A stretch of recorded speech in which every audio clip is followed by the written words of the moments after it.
para saber dónde estás parado. GPS en cooperativa. A principio de mes se dio el vamos a una novedosa metodología en el sistema de salud público. Se trata del monitoreo a distancia para pacientes crónicos que padecen diabetes y problemas cardiovasculares. Este sistema busca promover el autocuidado de los pacientes y pretende evitar la saturación de los centros de atención primaria de salud, entre otras cosas, ¿no? O entre otras externalidades positivas. ¿Cómo funciona? ¿Seguro para el paciente? Se lo vamos a preguntar todo esto a Javier Urtubey, quien es gerente general de Acure Health, la empresa a cargo del servicio clínico virtual. ¿Cómo está, Javier? Bienvenido. Muy bien, muchas gracias, muy bien. Javier con amplia experiencia en radio, porque cuando era pequeño hacía programas en francés, como a los 12 años en radio. Sí, pero era fácil porque éramos pocos a hablar en francés en ese país, así que sí, teníamos que contar y hablar un poco como cuando nos enseñaban en esa época a hablar inglés. Hola, mi nombre es Javier. ¿Pero te gusta la radio? Sí, me encanta la radio, fantástica, sí. Y además cuando empecé a estudiar medicina fue en Francia y era el comienzo de la radio libre, así que imagínate que era la explosión. Todo el mundo decía que la radio había muerto por culpa del video, Claro. de hecho una canción por eso, y la radio fue un boom extraordinario. Y la Cambió radio completamente. permanece muy viva, fíjate, pese a la aparición de los medios digitales, las plataformas digitales, ha sido más bien complementaria, pero sigue saliendo evaluada a propósito de los últimos estudios que salieron aquí en Chile como el medio más creíble, como el medio al cual acudes para informarte y además en casos de emergencia. Porque la radio es muy cercana, la radio ha tocado el corazón de la gente antes de que llegue cualquier otro medio de comunicación y hizo que al fin y al cabo las familias terminaban hablando entre ellos al mismo tiempo que se escuchaba la radio. Cuando uno mira la tele es mucho más pasivo, entonces se acerca un poco más a internet y se acerca más a todo lo que tiene que ver con redes sociales. Es cierto. Vamos a otros corazones ahora, a los corazones que están ligados con la salud. Nos trajiste aquí una maleta que tiene varios elementos que me gustaría que tú explicaras, pero antes de eso, el concepto de salud a distancia, porque hoy día son muchas las áreas que se pueden desarrollar, incluso operaciones a distancia, ¿no? ¿Hasta qué punto hemos llegado y qué tan lejos estamos de que todo sea a distancia en estas materias? La distancia es un tema, el estetoscopio era poder romper la distancia entre el oído del médico y el corazón del paciente que se encontraba solo a centímetros, desunidos por la piel. El estetoscopio es el comienzo de la medicina a distancia y tiene más de 400 años. Entonces sí, se puede hacer muchísimo, pero en realidad como un elemento complementario.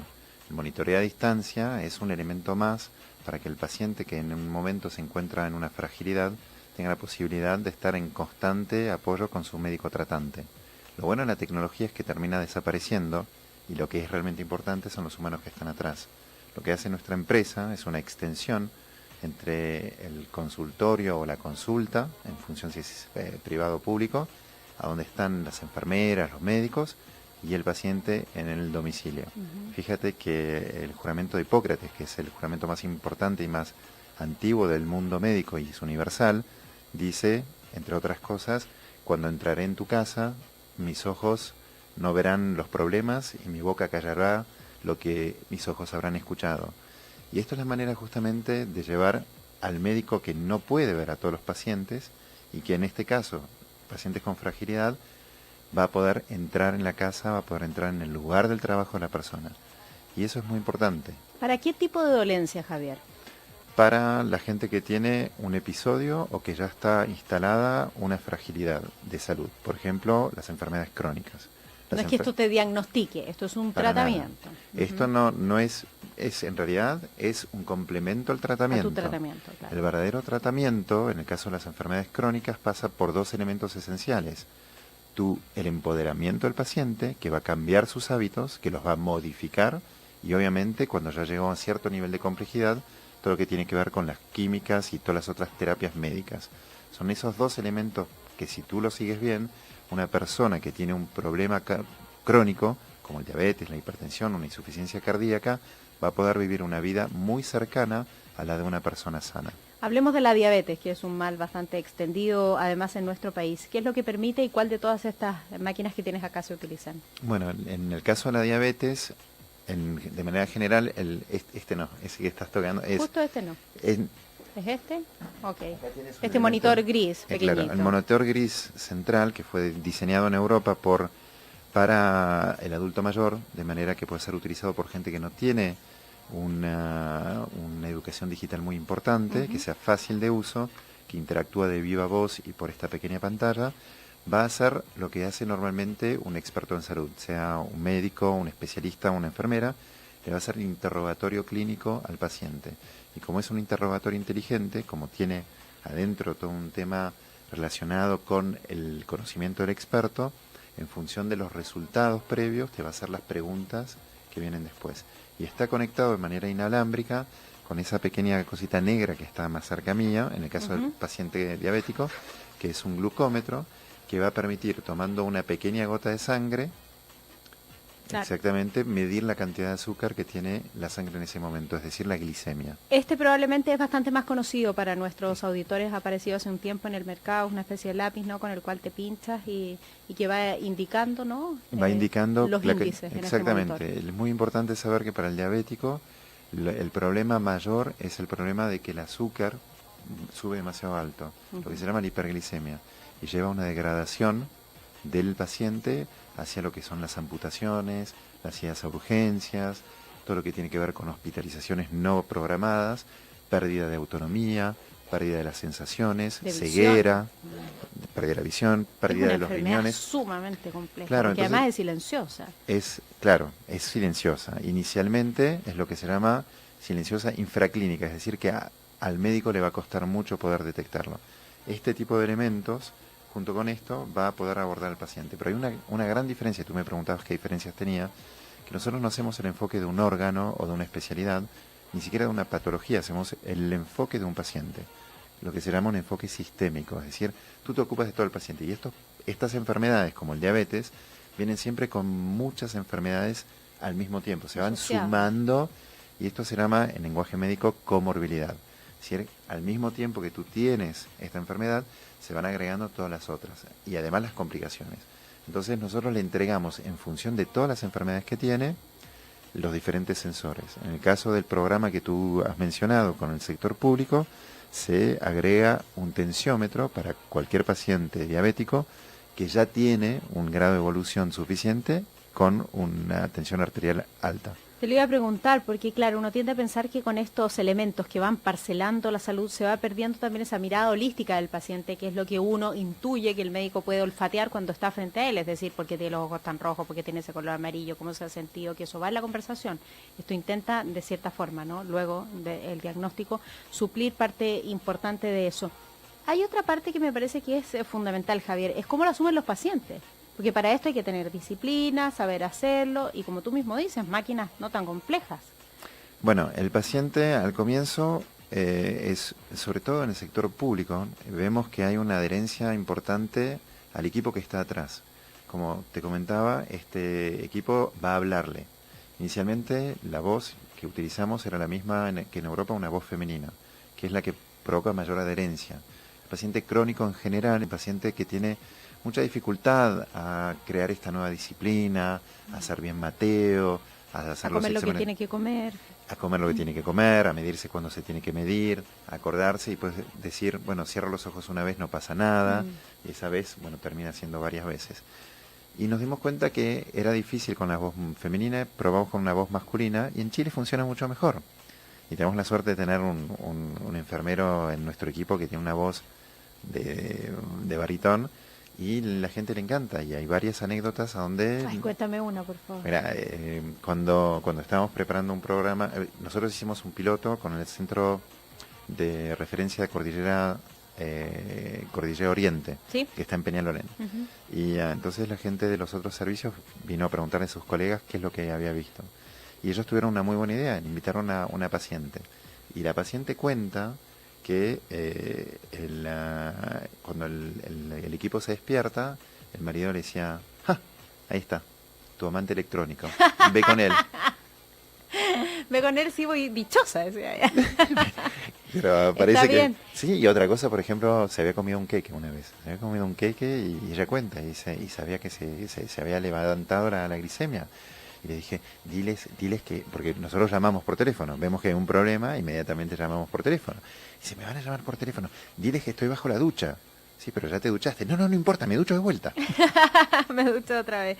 ¿A cuántas personas está impactando esto luego de que llegara a manos del sector público de salud? Bueno, el programa que se lanzó debería llegar a fines de diciembre o comienzos de enero a 2.000 personas. 2.000 personas. 2.000 personas. En Chile uno puede decir, bueno, 2.000 personas no es tanto, pero es el programa más grande en América Latina. Mira. No es menor.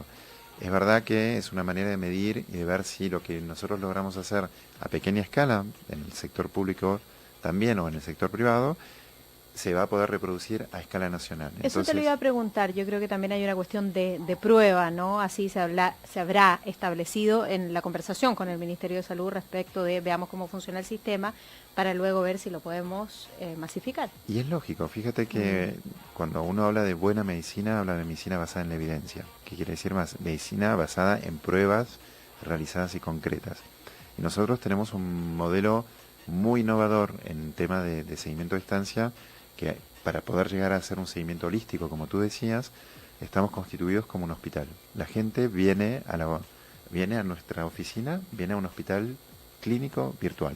Es decir, que vamos a pensar como un hospital universitario, tenemos relaciones con universidades, con salubristas, con economistas de la salud, y todo lo que hacemos lo medimos. Todo lo que se hace lo mejor posible, lo más posible, dentro de un marco de investigación científica. Entonces, por ejemplo, no hay paciente que entre en este servicio si no tiene un consentimiento informado, si entendió bien la parte de inducción al paciente y a la familia del paciente, para que éste termine empoderándose de este servicio y de la tecnología, es no solamente importante desde el punto de vista deontológico con él, sino también es muy importante para que nosotros podamos dar pruebas. Entonces, como esto lo venimos haciendo hace 4 años, con esta lógica, calzamos con lo que las autoridades estaban buscando, en el sentido algo que sin poner demasiados recursos logremos ver que esto se puede replicar a nivel nacional. Y hacer un trabajo conjunto. Nos hemos concentrado en la diabetes. ¿Qué otro tipo de dolencias Bueno, se pueden abordar con este tipo de aparatos hay 3 grandes grupos de dolencias. El primero es el de las enfermedades crónicas, que son obviamente diabetes, hipertensión, enfermedades crónicas, una insuficiencia cardíaca congestiva, una insuficiencia respiratoria. Tú sabes que todo el tema de las campañas de invierno están muy relacionadas con gente que tiene dificultades respiratorias y esto se agudiza en invierno. Bueno, este tipo de cosas se pueden resolver antes del problema, se puede anticipar el problema teniendo este tipo de monitoreo. Ese es el primer gran grupo, las enfermedades crónicas. El asma también, por ejemplo, ¿no? El segundo grupo es algunos pacientes, como por ejemplo pacientes cardiológicos, pacientes que tuvieron cierto tipo de cirugías, a donde la liberación de cama se puede hacer más temprano y de esa manera liberar los recursos críticos de estas dolencias que se puedan concentrar en aquellos pacientes que están más agudos. Entonces son los pacientes que están en quirófano, los pacientes que están en pabellón, y de esa manera tú creas una posibilidad de liberación temprana, y liberando estas camas, obviamente disminuyes la cantidad de tiempo de espera para una cirugía. Claro. Ese es el segundo grupo. ¿Qué tipo de artículos usan ellos? Entonces, todo el mundo usa ¿Los mismos? el monitor. El monitor todo el mundo lo que te usa. hace preguntas verbales. Te hace no solamente preguntas verbales, sino que reagrupa toda la información de todos los sensores de manera inalámbrica y que los va a transmitir. No sé si tú ves acá, hay un chip GSM, entonces no necesitas que el paciente tenga ni internet ni ninguna conectividad, esto viene incluido, y va a transmitir, va a agregar toda la información, va a hacer lo que es unos baches de información y lo va a enviar todo al servidor. En caso, por ejemplo, de cardiología, cuando se trata de una descompensación de una insuficiencia cardíaca congestiva, tienes el tensiómetro, tienes en algún lugar por ahí el saturómetro. Claro, en todos estos que están acá, bueno, esto sirve bastante para medirse la presión. Esto es lo que estamos prendiendo ahora, por eso está sonando así. Exactamente, tú tienes el saturómetro, que es una medición muy simple. Lo único que tienes que hacer es abrir el aparato y ponerlo en el dedo.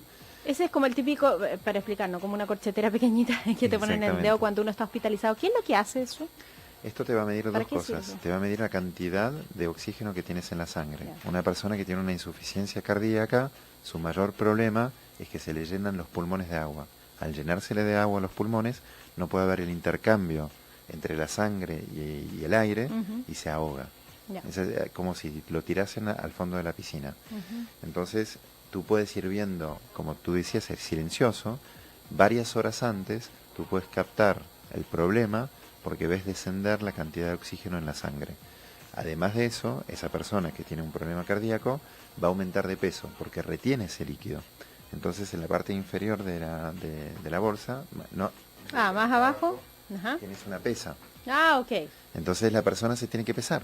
Y vas controlando los factores a través de Claro. estos instrumentos. Todos estos instrumentos, este instrumento tiene una serie de protocolos incluidos adentro, son protocolos internacionales que se van a despertar a una hora preprogramada, acordada con el médico tratante.